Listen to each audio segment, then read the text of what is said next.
de Win cervical, do sulco vestibular dos molares, ou palatino ou lingual, tá? Tudo isso é classificado como classe 1. Ou palatina de dentes anteriores também pode ser classificado como classe 1.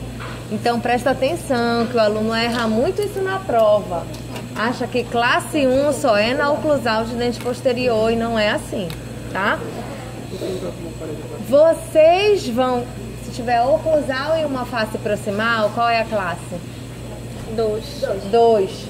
Sempre que tiver uma face proximal, é classe 2. Ah, é só mesial, classe 2. É ocluso mesial, classe 2. É mesocluso e distal, classe 2. Classe 2 não é só em posterior? Em posterior, tá? Anterior, aí passa a ser 3 ou 4, certo? Beleza. A primeira coisa que nós vamos fazer é determinar a forma de contorno da cavidade. A forma de contorno, ela vai englobar a área cariada, tá? Então você, quando olha a área cariada, você já imagina mais ou menos o contorno que você vai estabelecer para o seu preparo, ok? Qual é a broca de seleção para preparo de classe 1, gente? 245. 245. Tá? É a melhor broca para você fazer o preparo de classe 1. Essa que eu estou usando aqui não é a 245. A 245 é exatamente com este formato, porém a extremidade dela é arredondada. Tu tem? Eu tenho. Então me dá ela lá. Vai pegar, Ju? Mas aí perguntaram, tem número 1, 2, 3.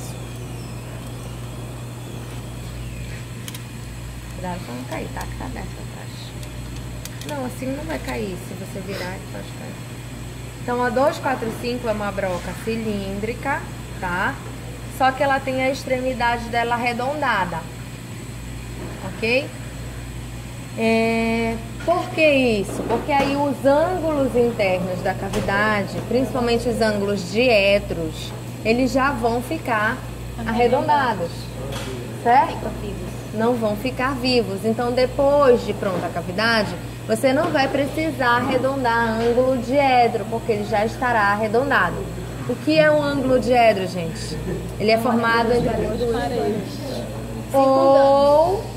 Não, pode ser uma aqui. Tem diedro do primeiro grupo e diedro do segundo grupo. Como é? Qual é a diferença? A de primeiro grupo é formada só para paredes Circundantes. Esse segundo grupo, circundantes e... De fundo, tá? Então existem dois ângulos diedros, os circundantes, tipo assim, parede vestibular, parede mesial, é um ângulo diedro, tá? Do primeiro grupo. E do segundo grupo é entre uma parede circundante e uma parede de fundo, por exemplo, a pulpar, tá? Beleza. Então eles já vão estar arredondados. Qual é uma outra característica da cavidade de classe 1? Como é que tem que ser a parede pulpar? Lisa e plana. Lisa e plana. E ela tem que ter uma relação com o longo eixo do dente. Qual é? Qual é essa relação com o longo eixo? Ela é inclinada em relação ao longo eixo? Ela é formando um ângulo de 90 graus. Então ela é perpendicular ao longo eixo do dente.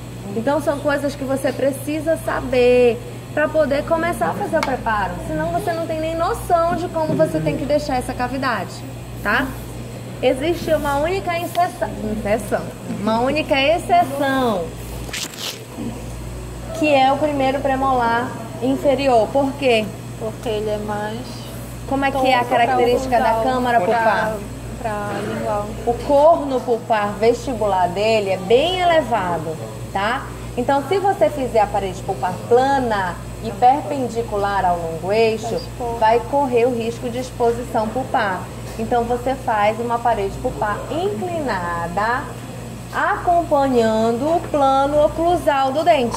Então, ó, o plano oclusal do primeiro pré é inclinado, é totalmente diferente do segundo, tá? Então, você vai fazer a sua parede pulpar plana, só que não perpendicular ao longo eixo, e sim inclinada, com a mesma inclinação do plano oclusal, ok? Vamos lá, começar. Broca de escolha 245 em alta rotação. Vocês vão ver que na alta rotação, por ser alta rotação, o corte é muito mais rápido, tá? Para quem tiver dificuldade, pode trabalhar com esta mesma broca em baixa rotação para fazer o preparo em laboratório, tá? Porque vai cortar menos, é mais fácil de ter controle da peça, do instrumental, ok? A 245, ela não corta na ponta, a ponta dela não é ativa, tá? Então, para você começar a perfurar, você tem que fazer uma inclinação na broca. Tanto faz, se para esse lado ou para esse lado. Você vai determinar, quem vai determinar é você, tá? Para poder fazer a perfuração inicial. Então, eu vou inclinar aqui um pouquinho, ó. Cortei, tá? Já consegui cortar. Da feita que eu consegui romper o esmalte, aí eu já posso trabalhar com ela mais verticalizada. E aí eu vou estabelecer o contorno da minha cavidade. Prestem atenção que eu estou trabalhando com a caneta bem reta, bem no sentido, a ponta da caneta tá bem no sentido do longo eixo do dente, ok? Eu vou calcular mais ou menos aqui metade da ponta ativa da broca. Lembra que ponta ativa é só esta porção que tem as lâminas. Então, se eu tô dizendo metade da ponta ativa, é só essa metadezinha. Não é a metade de tudo isso aqui que fica pra fora da caneta. Senão vai dar endo o teu dente. Tá bom? Ok. Então, estabelecido aqui, o que eu fiz aqui? Forma de contorno. Eu estabeleci o contorno da minha cavidade. Olha lá. Pode ir passando. Tá? Feito o contorno da cavidade, eu tenho que deixar a minha parede plana, lisa e perpendicular ao longo eixo do dente. Então, agora, no primeiro momento, antes, quando eu comecei a fazer a forma de contorno, a pressão da minha broca é contra as paredes circundantes da cavidade, tá? Então, para estabelecer a forma de contorno, eu vou pressionar a broca nas paredes circundantes da cavidade, ok? Para eu planificar a parede pulpar, aí a broca vai contra a parede pulpar. Quanto mais você pressionar nas paredes circundantes, mais aberta, mais amplitude terá sua cavidade. Então, cuidado com isso, tá? Outra coisa, as paredes circundantes de um preparo para amálgama, lembra que a gente está trabalhando para amálgama.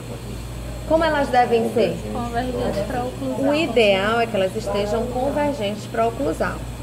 Se não tiver convergente, no máximo elas podem estar paralelas entre si. Elas nunca podem estar divergentes. Lembra que o amálgama não tem adesão à estrutura dental, senão essa restauração ela vai deslocar. Que é o que o paciente diz, a minha restauração caiu, né? Ela vai deslocar daí. Então, se eu quero fazê-las, as paredes circundantes paralelas, a minha broquinha vai reta, tá? Se eu quero fazer ela convergente para oclusal, imagina que essa parede é a vestibular, tá? Parede vestibular. Se eu quero ela fazer ela convergente, eu tenho que inclinar um pouquinho para minha broca encostar lá embaixo na minha parede vestibular para poder dar uma convergência, tá? As paredes aqui que eu fiz, elas estão paralelas. Deem uma olhada, eu vou transformar elas em divergente, em convergente, desculpa. Vai passando aí.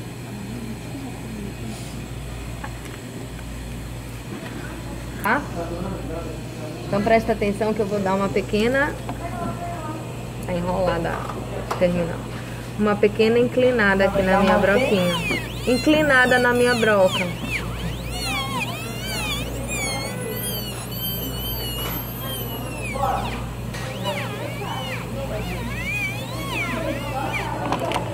Fiz na parede lingual. Agora eu vou fazer na parede. Não sai água das canetas. Aqui a gente não vai trabalhar com água, porque senão vai sujar toda a bancada aqui. No paciente, sim. Não, no paciente sim. No bob também não dá pra trabalhar, porque o terminal de sucção aqui não funciona. Olha, tá funcionando. Como que eu disse que não funciona? Consertaram. Aí ficava um monte de água acumulada na cabeça, ficava fedorento o laboratório. Tirar a na face. face por face. Você tem que fazer em todas as paredes circundantes para poder ela ficar convergente, né?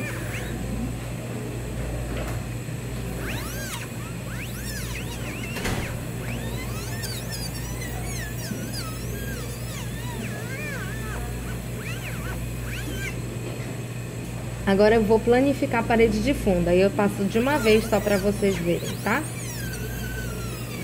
Mas a ponta dela bem nativa, como é que ela vai? Ela não corta, gente, o esmalte inicial, tá?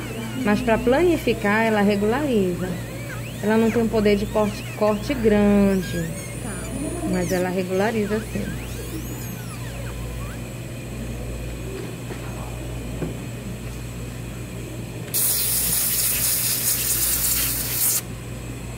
Quem tem um explorador fácil aí?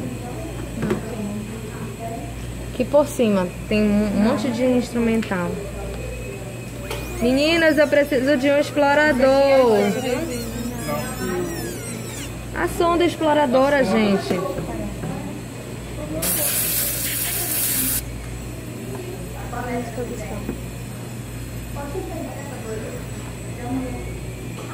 Olha lá. Aqui, antes de eu passar para vocês, o que eu fiz? Eu inclinei as paredes vestibulares que estavam... Vestibulares não, circundantes. Que é vestibular, lingual, mesial e distal. Eu deixei elas convergentes. Como? Desgastando embaixo, no pezinho da parede. Aí ela vai inclinar automaticamente, tá? Além disso, planifiquei a parede pulpar. Aí o aluno chega pra gente com o manequim desse jeito e diz assim: professora, tá bom? Não dá pra saber. A gente só vai conseguir dar ok com a sonda exploradora, tá? O que eu poderia fazer aqui para dar um acabamento nessa cavidade? Como eu já tô acostumada a fazer, já faço isso há muito tempo, não vai ficar com muita irregularidade, tá? Mas quando vocês forem fazer, vocês vão ver que vai ficar toda arranhadinha o preparo de vocês. Eu achei que era assim. O que vocês vão fazer? Vocês vão pegar esta mesma broca em baixa rotação. Põe no adaptador de broca, põe na baixa rotação e vocês vão repetir os mesmos movimentos em baixa rotação. Pra que isso, gente? Pra deixar liso. Pra dar acabamento na cavidade, no preparo, tá? Quem tiver a enxada monoangulada, que foi pedida no material de vocês, é um instrumental que tem essa angulação aqui mais ou menos. Aí você põe e puxa. Não precisa pegar porque não tem mistério para usar, tá? Enxada monoangulada, tá escrito lá no material, na caixinha do material. Põe na parede de pulpar, né, na parede de fundo e puxa. Põe e puxa. Isso vai fazer com que a sua parede pulpar fique reta, plana, tá? Então olha lá, gente. Eu tô passando aqui o explorador. Vocês estão vendo que a parede tá plana. A profundidade que eu tenho de um lado é a mesma que eu tenho do outro. Eu não posso, de um lado, o explorador afundar lá e aqui em cima ele ficar só a pontinha, entendeu? Então o preparo ele tem que ser homogêneo, de mesial para distal e de vestibular para lingual. A abertura da minha cavidade não pode ser excessiva, porque também eu perco retenção dessa forma, tá? E aqui a gente tem um preparo finalizado para classe 1. Agora vocês podem tirar foto. Então, quando chegar para ver se tá bom o preparo,